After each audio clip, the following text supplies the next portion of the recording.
This is a song for every girl who's ever been through something she thought she couldn't make it through, yeah.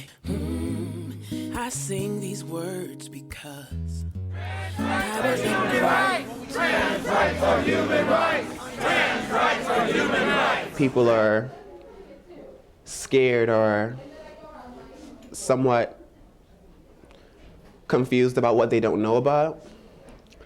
And it's not to say that she caused attention to herself.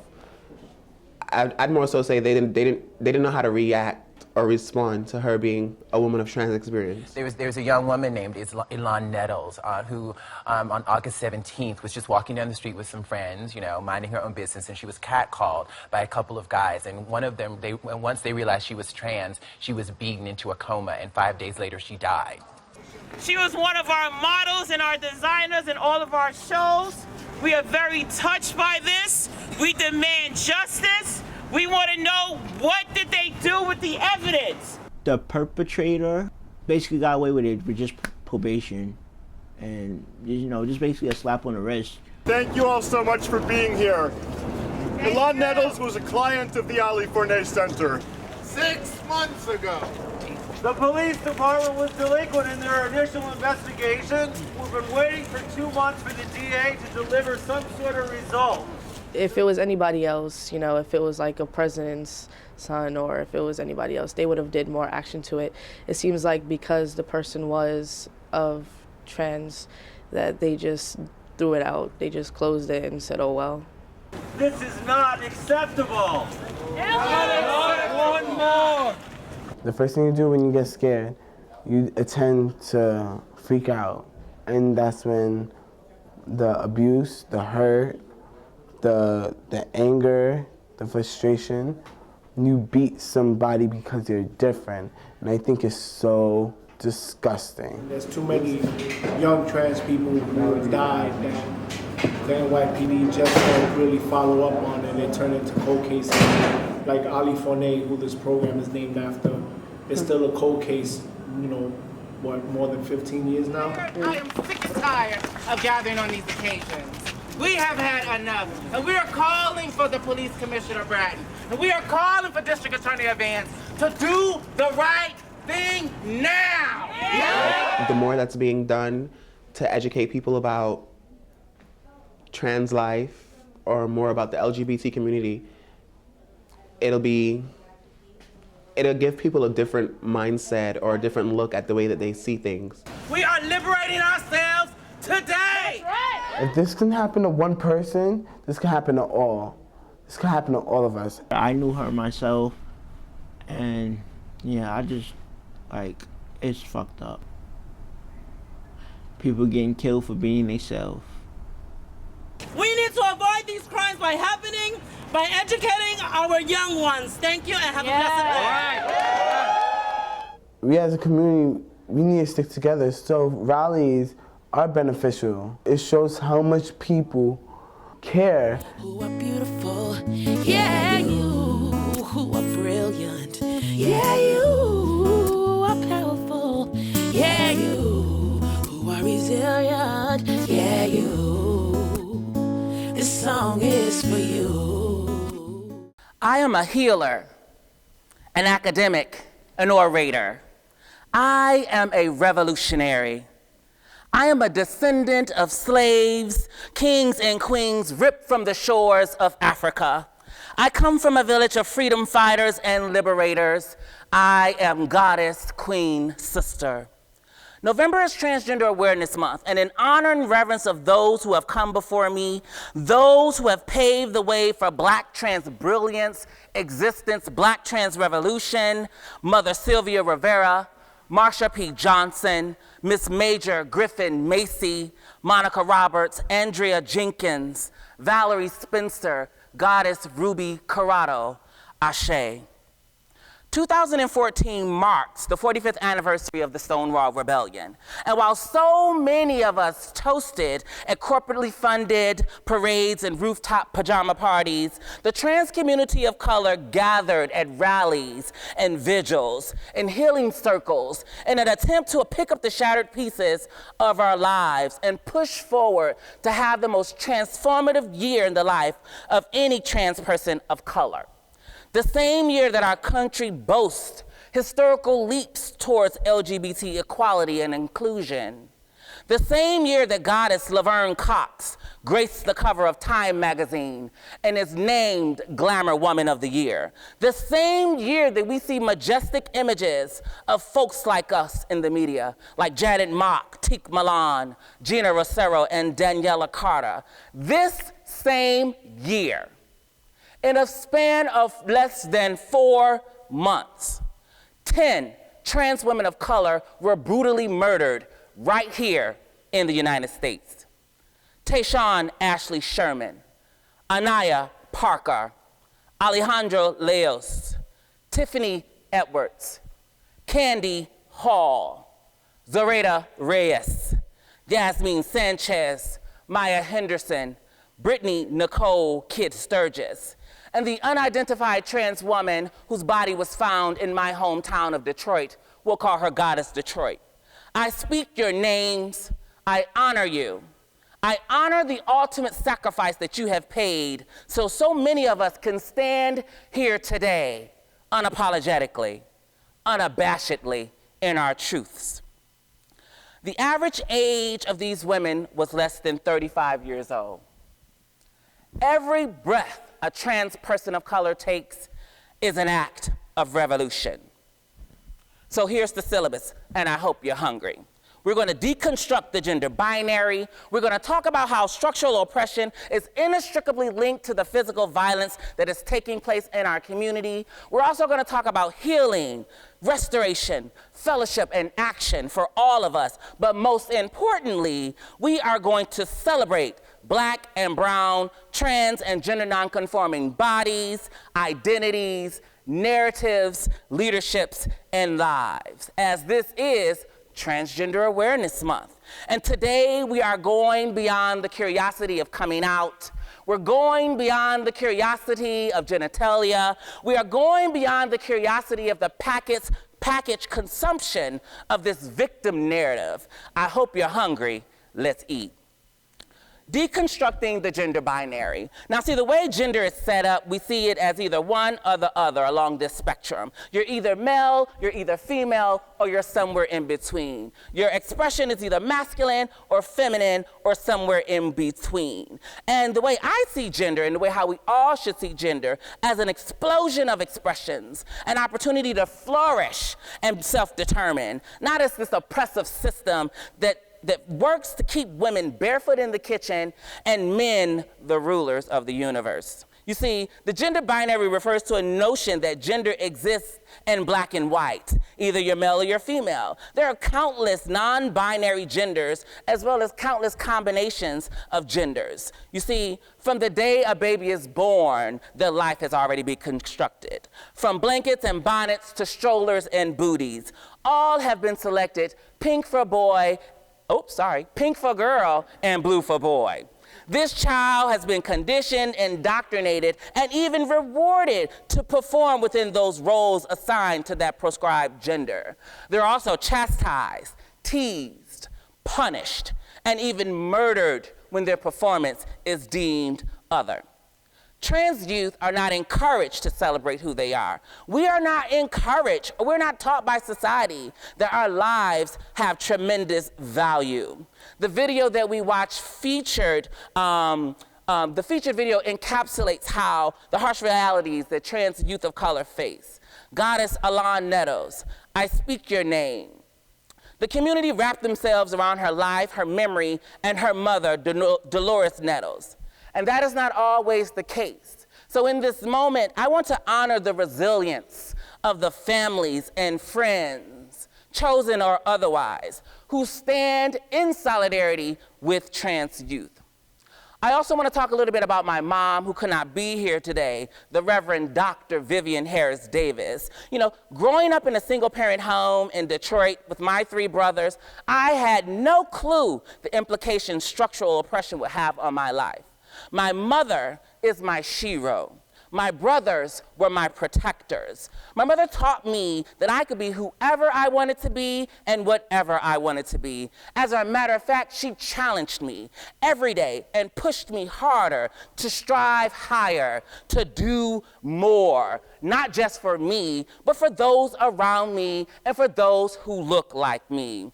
My family, my community, and my faith were my supportive networks, and that allowed me to explore gender identity and expression in ways that I could never imagine. Because of my strong social and familial ties, at 13, I was able to lead block club gatherings and organizing queer youth groups at UAW summer camp. At 15, I was hosting neighborhood food banks and youth groups at my church. At 17 years old, I was leading braver spaces for trans and gender non-conforming youth of color to thrive unapologetically. I mean, seriously, this was 1993.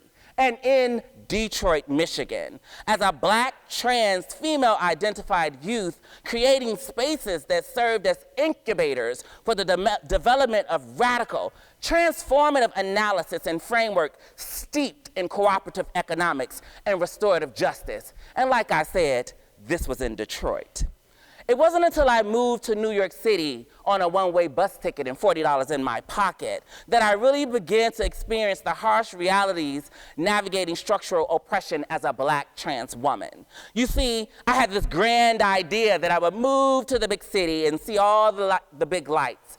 I would meet several gorgeous lovers who would stare into my eyes and tell me that I was the most beautiful girl in the world. That was my American dream, or nah. I had no idea that 47% of Black trans women have a history of incarceration. I had no idea that Black trans women are 49 times more likely to be living with HIV. You see, the way structural oppression is set up, when you don't have an income, you know, it makes it difficult for you to access health care. And when you don't have income or health care, you're at a greater risk of homelessness, because how are you gonna pay the rent when you ain't got no job? And so when you don't have all these things and when you don't have access to education, it's a vicious cycle. And I found myself in this vicious cycle when I moved to New York City. For 21 months, I was housed in a men's shelter. Me? In a men's shelter? Really? With 1,000 other men on a tiny piece of land called Lourdes Island. It's part of the 5 boroughs. Many people don't know about it, but it's there. During this 21-month ordeal, I was raped at knife point. I was terrified that I traded sex for safety with the security guards. Imagine having to use your body to negotiate and navigate your existence. But see, the way my faith is set up, I learned that you must have vision beyond your current situation. Overcoming homelessness, heightened criminalization, intimate partner violence, harassment, and discrimination made me who I am.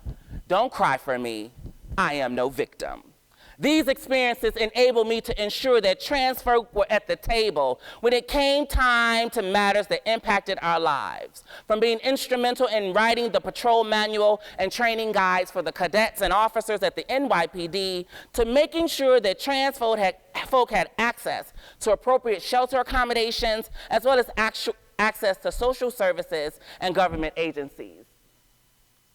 This chart also shows how the criminal justice system is stacked up against the lives of trans people of color. The criminalization of trans people of color works in many ways. When you don't have identification that reflects your true identity, then you're made a target. It's difficult when you're accessing restrooms, even to buy a pack of cigarettes or a bottle of Patron, my favorite drink. Having to pull out your identification, and your identification does not match who you are, can really impact how you're seen in society, and also place you at a heightened risk for criminalization. And this chart demonstrates that effectively. I also want to talk about my access to educational opportunities.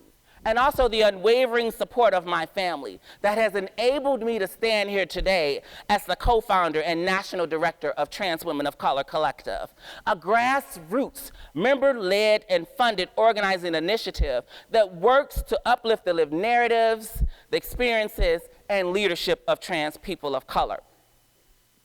Also, during my time in New York City, I happened to obtain a bachelor's degree in social theory, structure, and change with concentrations in race, class, and gender studies. I also happened to pick up an executive level master's degree in public administration. So allow me the time to brush my shoulders.